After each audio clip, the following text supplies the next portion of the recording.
So basically, the challenges that you basically had was finding a connection between education and who you were. Is that correct? Okay. Correct. You mentioned social. I remember you mentioned like socially connecting with people. So with that, were there any people who inspired you?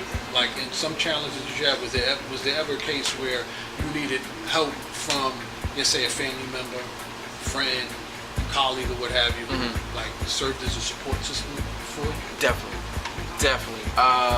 Coaches that I've had in school, friends, friends who gave me good advice. I have an older brother, and he was really paramount in my life as far as influencing me in things to do and not to do.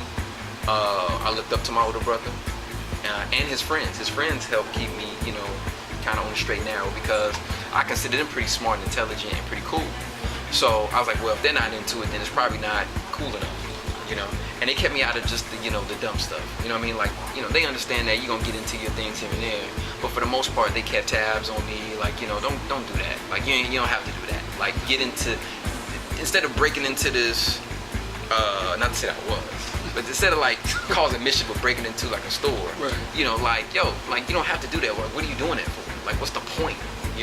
Like, get into music, get into culture. You talking about you like girls. Well, girls like guys who are into like stuff that's, elevating and like interesting, and like you gotta have something to talk about. Like, what are you gonna talk about?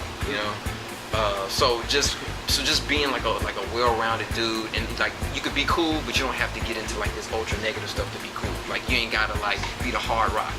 Like, you can be like a nerdy, cool, like savvy type of dude. So they basically reinforced, your, how can I say, the word is constructive skill sets, as opposed to your energy being directed in something negative that can affect your future. Your support system basically was that sounding board for you to guide you along the right way, so to speak, to help you develop your skill sets in a more positive way, or your energies in a more positive